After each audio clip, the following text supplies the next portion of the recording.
If you go to Mlima Kenya, you will find younger people, the youthful generation are talking about Linda Mwananchi, not DCP.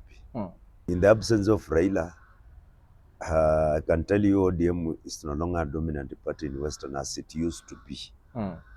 If the High Court had given Gachagua victory, then it would have it would have fired Gachagua into and elevated his status so that he can make very heavy demands within the opposition. If the court had cleared him, if it had nullified the impeachment. Inakuja Tonga Nguvu, I go by the name of Ochino, the only Kenyan who is a man, and also a friend. And of course, when you see us seated here, it's because we're having a conversation that you've requested for us to have. And of course, today's conversation is a conversation surrounding the current political analysis of the Kenyan political space. Of course, since the last time that we were here, a lot of issues have happened. Top of that list being the recent rally of Linda Mwananchi in Thika, a rally that many political observers say that it was a very successful rally. And of course, the talking point being the Murang'a governor, that is Irungu Kang'ata, attending that rally. Is he joining this faction officially now that he announced that he will not be defending his seat with a UDA ticket? Or is he just there as an agent of DCP, as some people are claiming? And of course, obviously, in State House, we saw the compensation, the committee that is handling the victims' compensation.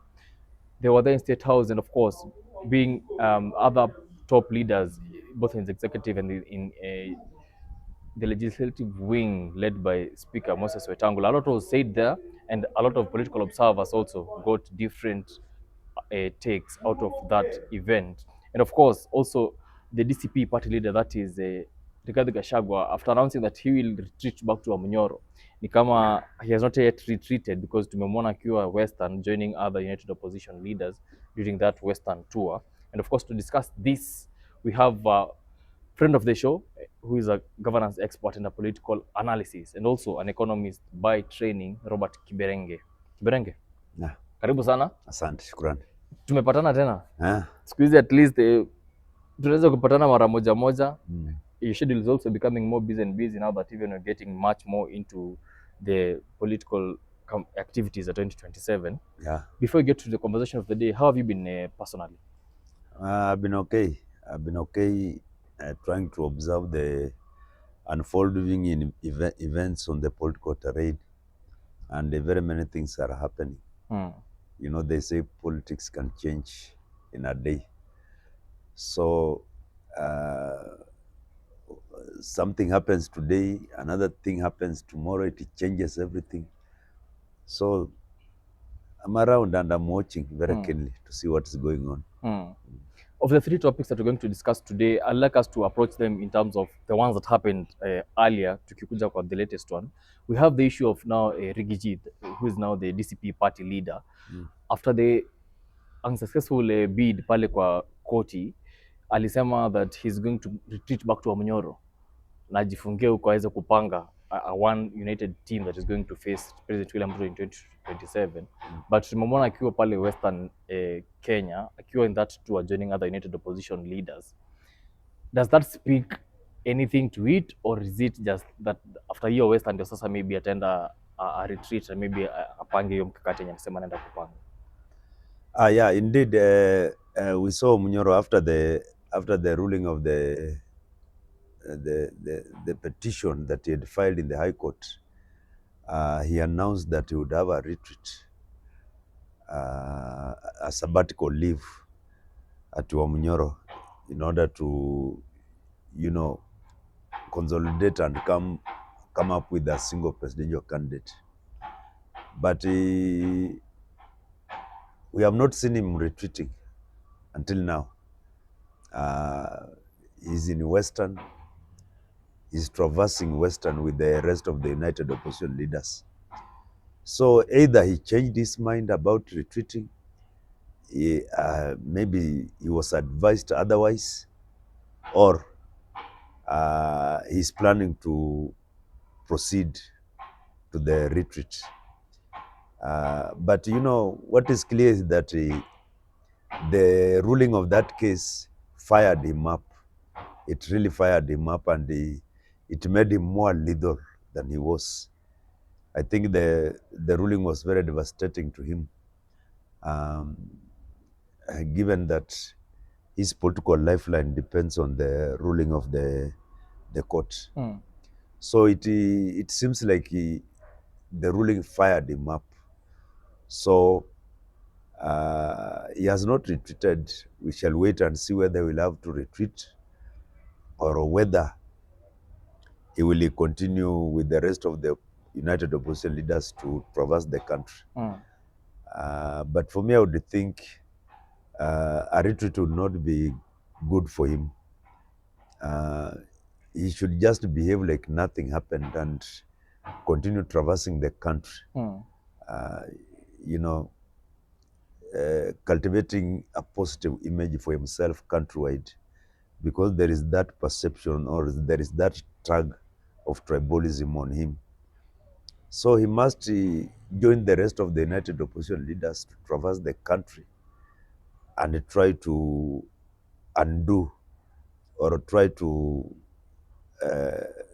shake off that tag of a tribalist. So whether he will have to retreat, we shall wait and see. Yeah. And of course, tuliona a good example, Governor Mike Sonko, after his impeachment, alienda in a lot of petitions hadi akafika in the East African Court of Justice to try and just overturn that petition, at least apate a lifeline politically. For Rigiji, do we expect him now to go and appeal at a higher court before 2027? Ama for him, if he looks at it, ataona ni kama even if this court, the petition ijakuwa successful, even the higher court bado itakuwa tu the same, na maybe ataona ni kama waste of time, na sasa akubali arudi sasa atengeneze that front that is going to face William Ruto in 2027.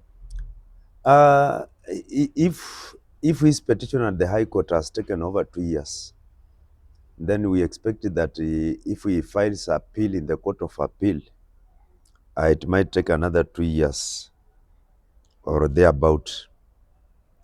By the time he reaches the Supreme Court, depending on the decision of the Court of Appeal, that might take even 5 years from Court of Appeal to the Supreme Court. But that one is also an advantage to him. If he has an active appeal in the Court of Appeal, it's an advantage to Gachagua. And even if it drags on, takes 2 years or 3 years, it's an advantage to him. That one gives him a chance to hold a public office or to contest for any seat, based on Constitution of Kenya, Article 99, sub-article 3, which is very clear that a person is not disqualified. A person is not disqualified from holding a public office if that person has not exhausted all the avenues of appeal. So Rigathi Gachagua has not exhausted the avenues of appeal. At the level at which you exhaust the avenues of appeal, it's at the apex court, or call it the Supreme Court. Yeah. That is where you exhaust the avenues of appeal. So as long as he still has those two avenues, the Court of Appeal and the Supreme Court, and he has an active appeal in court, he can still contest for any seat. But what I would like to say is that that ruling really fired him. It seems like it angered him even more and made him more lethal than he was before that ruling. Yeah. Because there is something maybe expected the court to nullify the impeachment, and that did not happen. But looking at it very clearly, the legal contradiction in that ruling by the High Court may have given Rigathi Gachagua a chance at the Court of Appeal. That legal contradiction, I don't know whether it was a mistake or whether it was deliberate by the judges, because in the ruling they said that the Senate erred in failing to give Gachagua a chance, a fair hearing, a fair hearing. And then at the end, they made an order that he was constitutionally and legally impeached.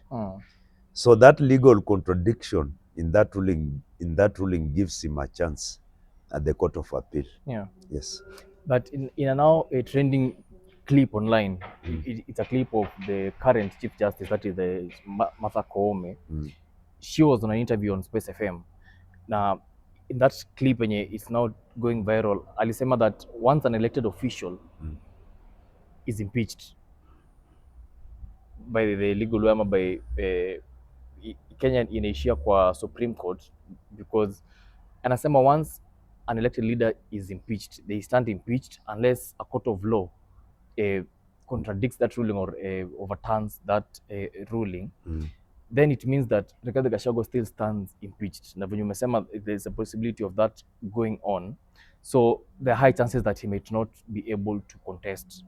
If then that's now the case, how does it leave him now in terms of negotiating with within the united opposition? Because he clearly says that he's the one that has the biggest number of followers. He claimed to have 10 million followers or supporters in DCP.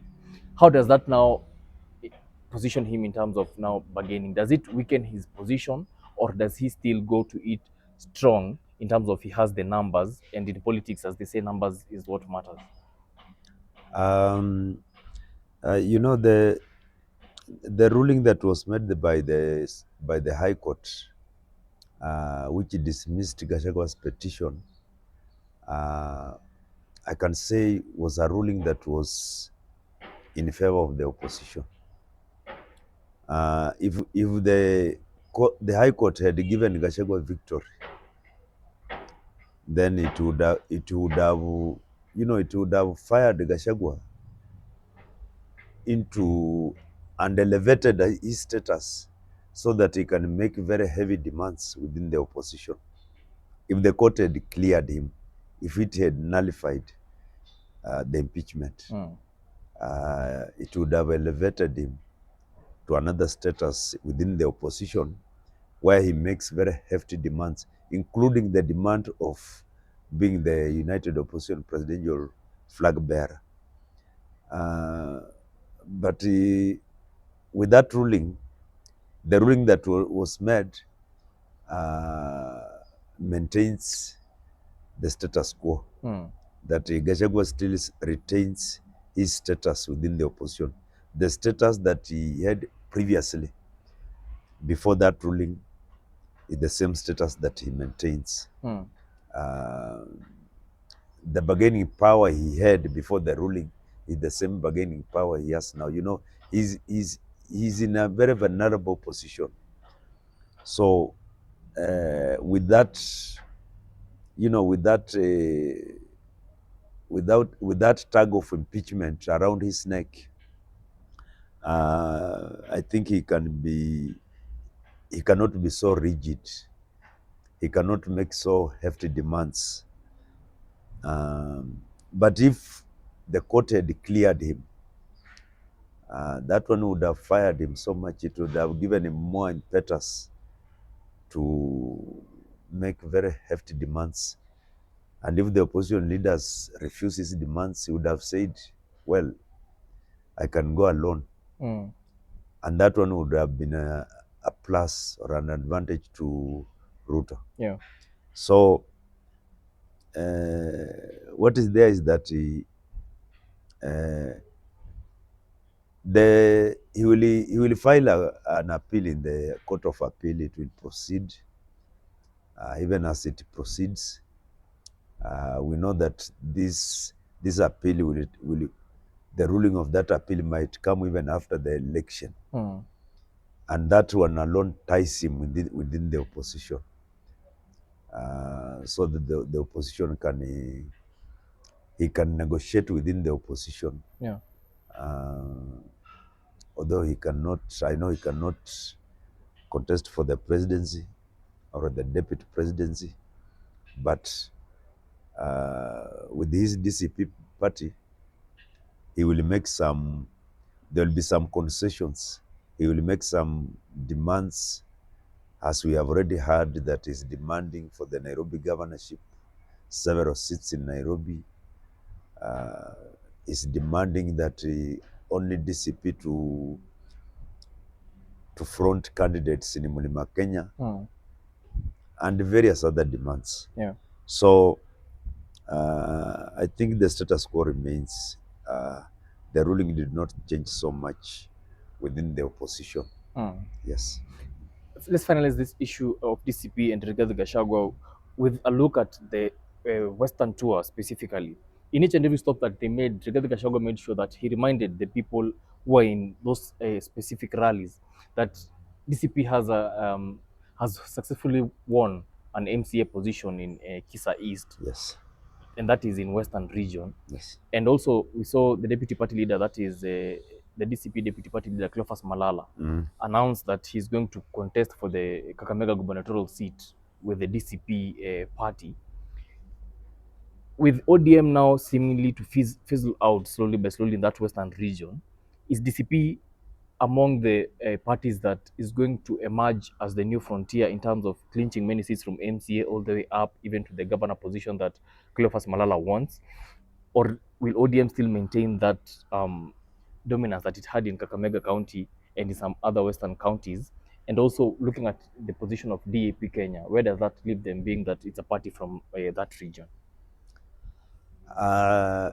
In the absence of Raila Odinga, and now Western region remains a level playing field for various other political parties. Yes, DCP will make some inroads, and they were emboldened by that victory in Ikisa East, where they won an MCA seat, and that one was it surprised everyone. But in the absence of Raila, I can tell you ODM is no longer a dominant party in Western as it used to be. In fact, you may be shocked come 2027, ODM may lose very many seats in Western. If things go the way they are going, ODM may lose very many seats.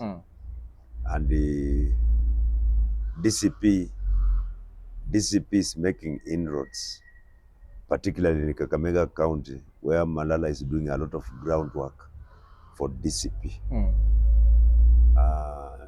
DCP will field candidates in the MCA candidates in Kakamega, governor, and so on.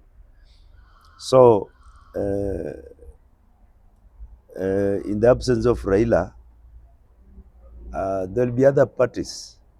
There'll be other parties, but that will also depend on how Sifuna plays it towards 2027. If Sifuna comes up with a political party, which is not ODM, maybe that party and the way he will have to market it to the people of Western, maybe that one might be the dominant party. But as of now, as we speak, Western remains open, and the DCP will claim a stake in Western. And it might surprise people. DAP Kenya is there. DAP Kenya has its stronghold in Western. DAP Kenya is in Bungoma, Trans Nzoia, and has got pockets of support in other counties like Vihiga, Kakamega. So the Western is purely a battleground for political parties in the absence of Raila. Yes.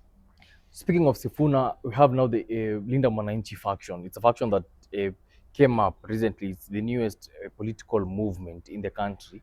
And of course, watu wengine walisema they'll be out after 1 month, wengine wakawapea 2 months, wengine wakawapea 3 months, but it's now like they're going day by day they're becoming more stronger and stronger, in that a lot of politicians, current serving politicians from different political parties, they're joining their rallies. And in the Kenyan political space, it's like when a politician from a different political faction, when they join your event, it's like they agree with your ideologies or they agree with the way that movement is going.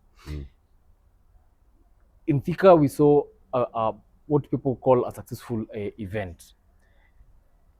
The talk of town was that the governor of Murang'a County, that is Rungo Kangata, was there, and he was even given a chance to speak. And when he was given a chance to speak, he was welcomed uh, massively with the crowd that was there. Were you expecting to see Irungo Kangata there? Because a lot of people were speculating that he might go with DCP now that it's like it was a popular party there. Or his presence there, does it simply mean that he now will go with that faction of Linda Mwananchi, because he himself also he pronounced that Linda Mwananchi, according to him, is the current political movement that serves his interest and speaks to the interest of the common Mwananchi? Yeah, let me start by saying that Linda Mwananchi, yeah, very many people expected that some people referred to it as moto makaratasi ambayo itaisha haraka. But it is now beyond what many people expected, because it seems to be growing every day, and it is growing and expanding because Kenyans are thirsty for change. Kenyans are thirsty for something new, and it seems like Linda Mwananchi presents fresh blood, fresh ideas. And Linda Mwananchi is not associated with any tribe. If you are very keen, Linda Mwananchi is like the 1992 conglomeration of young people in this country in 1992. Those people we called the Young Turks.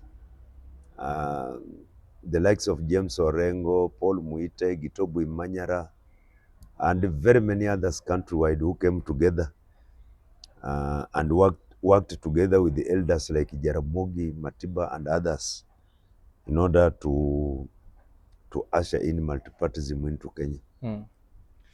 So Linda Mwananchi is just a reincarnation of that movement of 1992, bringing more young leaders nationally together for a cause, and the cause is to change our governance system, to change our leadership. So I think going forward, Linda Mwananchi will receive more people joining it. Yeah. Like the case of Irungu Kangata, who joined the movement in Thika. Irungu Kangata, of course, as in March this year, Irungu Kangata appeared like he was now tilting towards DCP. But Irungu Kangata seems to be joining Linda Mwananchi. And I think it is because of that euphoria. You know, the Linda Mwananchi euphoria is all over the country. It is everywhere. Irungu Kangata could have read the ground and heard what the majority of young people are saying. If you go to Mlima Kenya, you will find younger people, the youthful generation, are talking about Linda Mwananchi, not DCP. So Irungu Kangata could be reading the mood on the ground. But there is one thing he said in that rally. He implored the Linda Mwananchi leaders to look for Gachagua and talk to him. So to him, to Irungu Kangata, Linda Mwananchi coming together with the Rigathi Gachagua's DCP will be an advantage to him, so that he is not disadvantaged because he desires to work with the Linda Mwananchi, and in desiring to do that, he might become an enemy to Rigathi Gachagua. So I think that is why he implored them to look for Gachagua, so that if they work together, if Linda Mwananchi and Gachagua work together, it's an advantage to Irungu Kang'ata. And Irungu Kang'ata is not an isolated case. Yeah. There are very many governors who are silently waiting to join the Linda Mwananchi movement, although some are threatened by ESCC files and so on. But in the coming months, you will see an exodus. Very many governors, very many senators, very many MPs joining Linda Mwananchi in the coming months. There will be an exodus. Yes. And in that euphoria that you're saying, the euphoria that this movement is creating around the country, a lot of people are joining, a lot of elected leaders are joining, a lot of Kenyans from, even we saw Faith Odhiambo, the former LSK president, joining that movement. There was a notable exit of one Caleb Amisi, who announced that he's going to, or he's leaving, or he has left that movement, and he's going to open his own movement very soon. Is that a loss to Linda Mwananchi? And how do you, as a political observer and as a political analyst, how do you analyze or understand that move by Caleb Amisi? I've heard some people call Caleb Amisi a mole working for enemies. But I would like to say, in my observation, Caleb Amisi is not a mole. Caleb Amisi represents youthful people who are for Sifuna and nothing else. There are younger people in this country who only want to see Sifuna being the presidential candidate. And Caleb Amisi is just one of them. Because Caleb Amisi has insisted that it must be Edwin Sifuna. And he has insisted that is why they formed the movement. So his clamor is very genuine, and his desire is very genuine. Although at this point in time, many people feel that if we take the Caleb Amisi way, then we shall have to lose to Ruto. That is what many people say. Many people agree. Some people agree, okay, he's saying the truth, that it must be Sifuna. But we are looking at a situation where Sifuna goes to the ballot, Kalonzo goes to the ballot, then you give Ruto a direct chance to be re-elected. So it is in that perspective that people are not happy with the Caleb Amisi's clamor and that position of rigidity that it must be Sifuna. If Linda Mwananchi and the united opposition expect to beat Ruto in 2027, they must be ready to make compromises. They must be ready to make very hard concessions and very hard sacrifices if they expect to beat Ruto. Yeah. So Caleb Amisi must come to terms with that we are dealing they are dealing with a very little opponent in the name of President Ruto, who is the incumbent president, and you cannot deal with him by doing experiments. You cannot deal with him by doing experiments. If you want to deal with him, then the opposition must be united. There should be one candidate, not two. Yeah. Yes, so I think, yes, I've heard Caleb Amisi say he's going to form another movement. He might form it, but that one will not have an impact. And if it will have an impact, it will only help to divide the opposition more. It will divide Linda Mwananchi. Even if it takes away a fraction of Linda Mwananchi, that one might not be good. And that one will make people brand Caleb Amisi as a mole working working for Ruto. Yeah. So I think Caleb Amisi must reflect, must have a very deep reflection, and be ready to make compromises. Yes. Let's finish today's interview with now focusing on the issue of victims' compensation, and of course that committee that was formed, the one that was yesterday, and they were received by the president, and of course in that in that event, the ODM leadership, led by Oburu Ginga, that is the party leader, attended that event, and also the leadership in parliament, led by Speaker Wetangula and also Speaker King, Amason Kingi, attended that event. And also we saw a section of the judiciary also attend that event, and the executive also there, led by the president. Is it now a good step towards now finally compensating these victims? Because a lot of people, when they were reviewing the NADCO committee, when the time of that NADCO report and also the 10-point agenda, when it expired, it was one of the issues that even made the Edwin Sifuna move out or be kicked out of the ODM party, because for him he was saying that if the UDA party or the Kenya Kwanza government had not honored the NADCO report and also that uh, committee that was there, the report that was there for the NADCO, then for him, he said that it's a non-negotiable that they should move out of that agreement of the broad-based arrangement. Does it now say that finally, kuna matunda ya the NADCO report? Yeah, and you know, the NADCO report was a comprehensive report. Victim compensation was just a sentence in that report. It was a, a huge report talking about devolution, talking about respect for the rule of law, talking about protection of rights to demonstrate. It was a big report.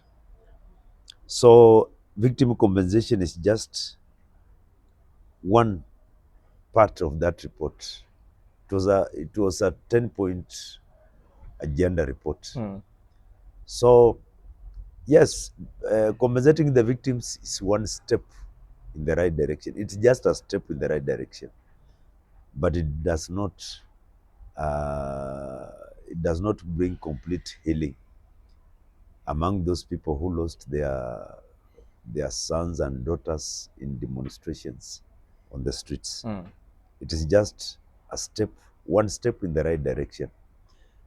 We must give credit where it is due, that it is very right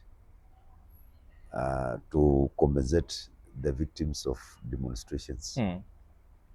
But it must not end with a report and compensation. It must end with the justice for the victims. That is very important. As long as you will give these people money, and these people can still see the person who killed their son is still somewhere in a uniform, is still free, that does not bring healing. It doesn't bring any healing. You know, the compensation or the money must not be used as a tool to silence the victims. It must, after the compensation, justice must follow. And I wish that justice, I mean, in that event where the president was receiving the report, nobody mentioned the word justice. Nobody, except the chair of the Kenya National Commission of Human Rights. She's the only one who mentioned the word justice. But I wish that we take it from compensation and it ends with the justice for the victims. So that, for example, you see somebody like Rex Masai, who was shot, and the perpetrators are still free, like Albert Ojwang, the perpetrators are still free. So the compensation must lead to justice. The victims must get justice. And also, I heard the president say in the event, in his speech, that this is a government that respects the freedom to demonstrate. I wish the president walks the talk, because even as he was saying that, just few days ago, 3 people were shot in like Wiley, holding demonstrations, anti-Ebola quarantine facility demonstrations. 3 people were shot just recently. Um, just recently, 1 or 2 days ago, we saw police storming, I think it was Masinde Muliro University, and, throwing tear gas, violently, attacking students. So the president must walk the talk. If this government wants to respect the freedom to demonstration, it must do so.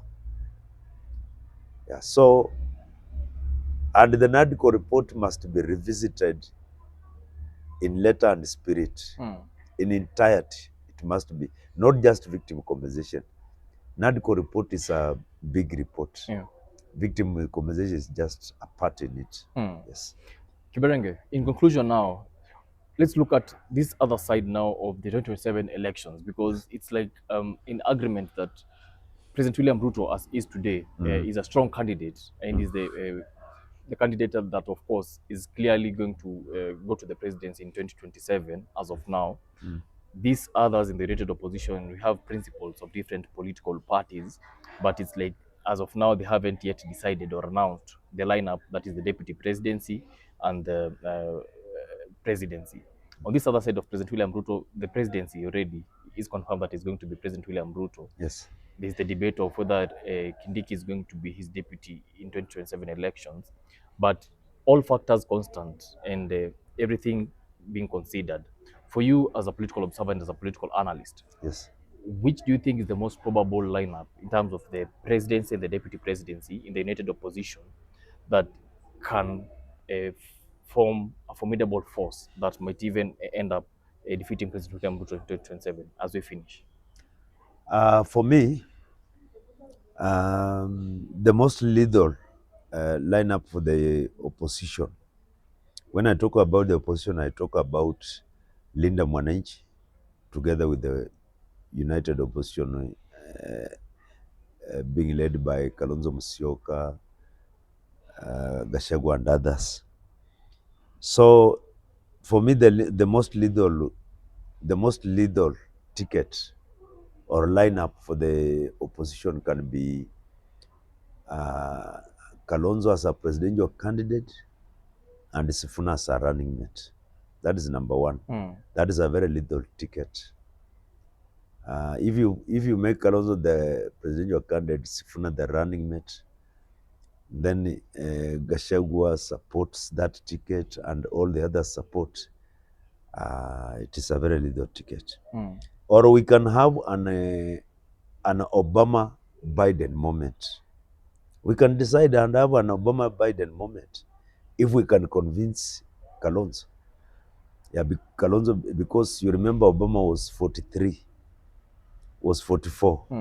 when he took over the presidency in 2008.